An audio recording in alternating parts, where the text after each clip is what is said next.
I am Behram Khan and I am working as an early stage researcher ESR 7. Uh, I am doing my PhD in Universidade da Beira in Trier, Portugal, and I am working under the team of 5G, which is funded by Mary Corey. And this presentation is about team of 5G technical video presentation task. And the presentation title is Communication Network with Carrier Aggregation. First of all, the overview of presentation. It contains introduction, carrier aggregation in different LTE releases, deployment scenarios, and radio resource management and references. As we know that future telecommunication have different requirements and which have open new avenues for researchers, like different user have different experience and different requirements. Like by massive ITs, it require like low cost devices, low energy, and small, the requirement is like small data volumes, massive number of connectivity of devices. Broadband ITs has like requirements, high throughput, low latency, large data volume, and critical IoTs have different requirements, industrial IoTs have different requirements, uh, and these all requirements are from different user and different industries. To fulfill the requirements, the researcher are finding to find a good or better waveform for the 5G technology or for future telecommunication technology, or also to use the spectrum in a good manner, like to utilize the spectrum efficiently. So for this purpose is like MIMO and OFDM is the basic enablers to fulfill the requirement of 5G and beyond telecommunications network. And but beside this, care aggregation is a technique which can be used to utilize the spectrum efficiently and also to improve the data rates and to fulfill different requirements of the users, future user in 5G and beyond technology. So our topic is about care aggregation. So first of all, introduction is like this is the basics diagram and basics understanding of care aggregation. Like what is care aggregation? In previous or 4G and other telecommunication network, we can talk like it was just only the mobile was communicating with one base station and using uplink and downlink links. But in case of care aggregation, the system are changed. Like the user can be connecting with multiple component carriers from different base stations, and these base station will be considering as a secondary secondary serving cells, and one will be considered as a primary serving cells. The primary serving cells can be changed only during endovers, while the secondary serving cells is depend on user experience and user requirements. Like it can be changed how much component is required for user experience and user requirements like data rate and these requirements. It can be as a drone as a relay scenarios, like the base station can be like this, the base station can be secondary service and will be this. It's depend, and different serving cells will be from different companies or different service providers. So care aggregation is like two types. The two main type is intraband care aggregation. One is and the second one is interband care aggregation.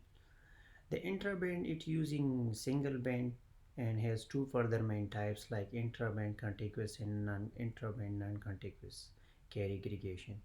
In intraband contiguous care aggregation, as we can see here, it is intraband, and in intraband contiguous care aggregation, the carrier are adjacent to each other and only one transceiver is required within the terminal or user equipment. where more are required when the channel are not adjacent. The complexity of intra-band non-contiguous carrier aggregation is higher as it's use the carrier of same band but not the adjacent one. Because of this, signal cannot be treated as a single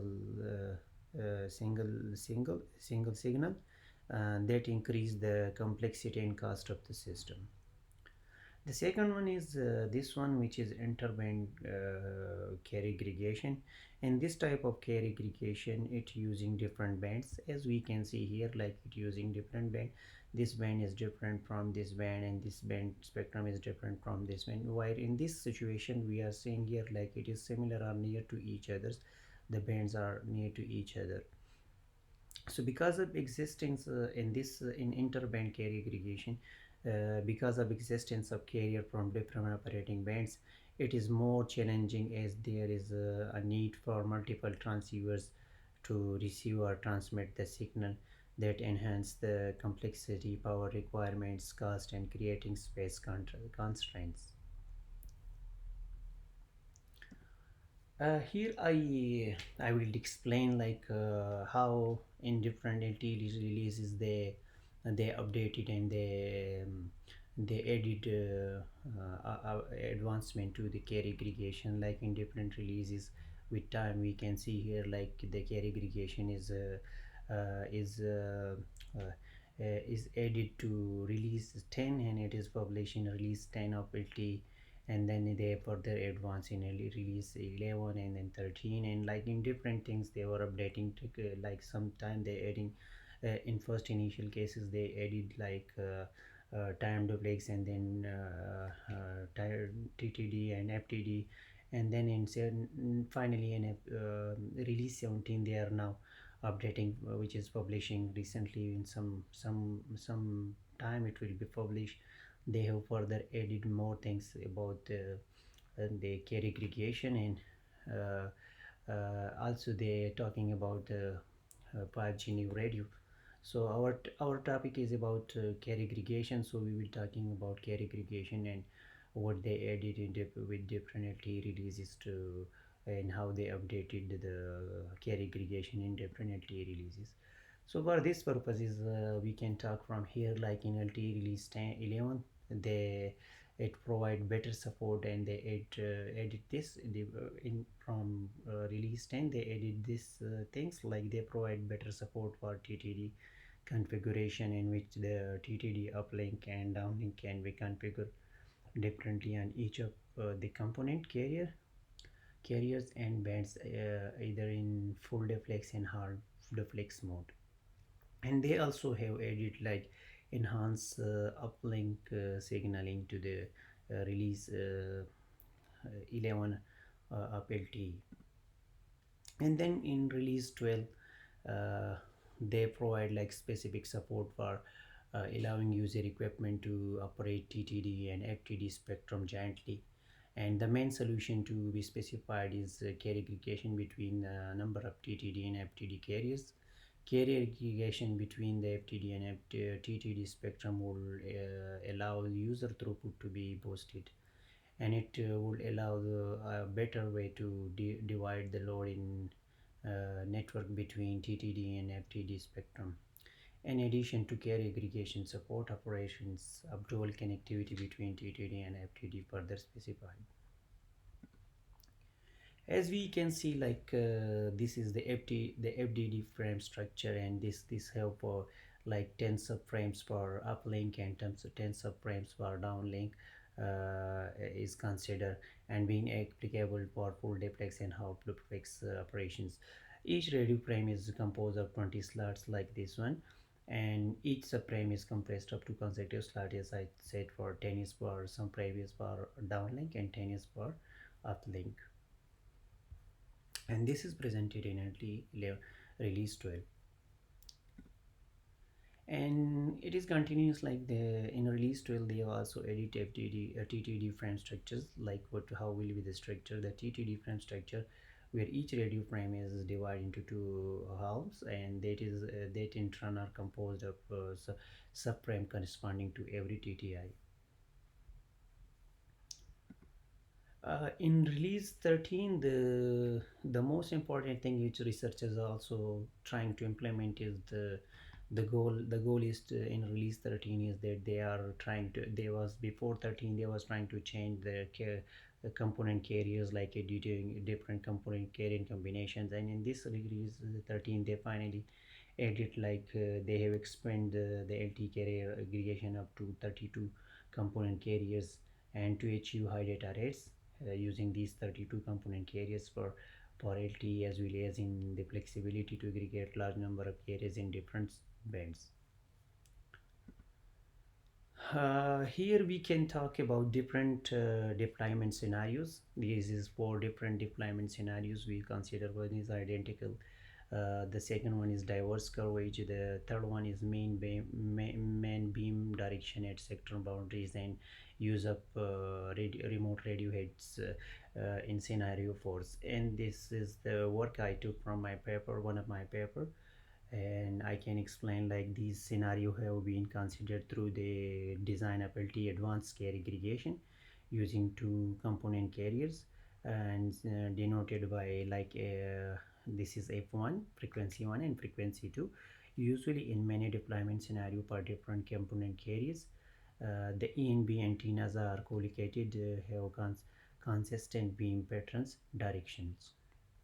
As we can see in scenario 1 here, it is identical coverage, if the CCR belong to similar bands or frequency separation is shorter, then almost equal coverage will be provided for all CCs. In scenario 2, it is diverse coverage, so the correspond to larger frequency separations between component carriers, providing different coverage. Similarly, in the same band, component carrier could be deployed at E and B with diverse transmit power planes to offer diverse coverage footprint for intercell interference management commitments. The place at which the coverage of CC overlapping the carrier aggregation allow higher user throughput to shift the beam across the carriers. As come to this scenario 3, main beam direction at sector boundaries. So it means different pattern or beam direction are used for different component carriers for improving the throughput at cell edge here. Okay. Uh, then in scenario 4, like here we can see it is different from other three scenarios, and it using like remote radio head, and two frequency bands are being considered. One is lowest frequency and other one is highest frequency. One component carrier typically in low frequency upper micro coverage, while another component carrier which consider high frequency use remote radio head, which is here unit to absorb traffic from hotspots.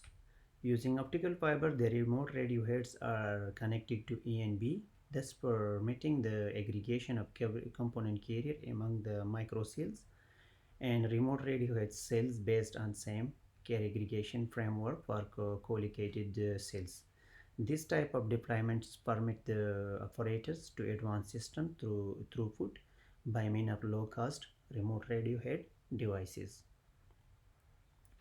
Among these deployment scenarios, among these all deployment scenarios, different deployment scenario most efficient can be detected according to different factors, like either the service location are rural, urban or suburban, and where around there are hotspots in the area or not. So this work is I take from my paper, and the most explanation of these scenarios are presented in my paper, which is also presented in the reference citation of the references in citation of the my paper, and also in references of the presentations. So if someone need about more explanation about this scenarios, they must take from there. This is the radio resource management. We can say like how the component carriers, like secondary component carriers and primary component carriers can be different for different users. In this case, if we can see, like this is carrier 1, carrier 2, and carrier 3, we have different carriers, different bands, and different requirements. So this is not this is important to discuss, like one user should be have many component carriers, and one must be a primary component carriers. But this is not compulsory that every primary component carrier will be the primary component of one user, and also will be the same for other. It is like different. If this component, if this user equipment have component carriers, primary component carriers, carrier 1, so it will be the primary component carrier of this user, but will not be the primary component carrier of this user, or this user is depend on the on the time or location or something else. In these examples, like this is the PCC of this mobile users, PCC of this mobile user, but not the PCC of this mobile user. It is the secondary component carrier of this users. So it's different for different component carriers, like different subcarriers will be different for different users. uh, as I discussed these things, like user may not be using the same carrier component at their PCC, and it is depend on the independent requirements. The PCC be able to consider like anchor CC of the users, and this cost of fundamental functionality is like radio link to breakdown checking etc. So in this presentation I conclude about like how to these the was the basics understanding of carrier aggregation, which can be implemented in the upcoming future technology like 5G and beyond, and to use the spectrum efficiently, like someone can use more efficiently with the time, like time utilizations, and can get high throughput and latency requirement can be take from this implementation of carrier aggregation. Our work is also, we are working on this project to further implement and to improve the carrier aggregation components, connectivity process, and to further utilize the spectrum in a better way, like to use from licensed and unlicensed spectrum sharing, and to do like this and to utilize carrier aggregation in our work. So this was my presentation. Thank you for listening my presentation, and this is the citation, this is the references from where I took the work and knowledge. So if anyone have any doubt about the presentation, so it is online, and this is my email. They can ask any question about the presentation and reference citations or anything else. Thank you so much for watching my presentation. Thank you.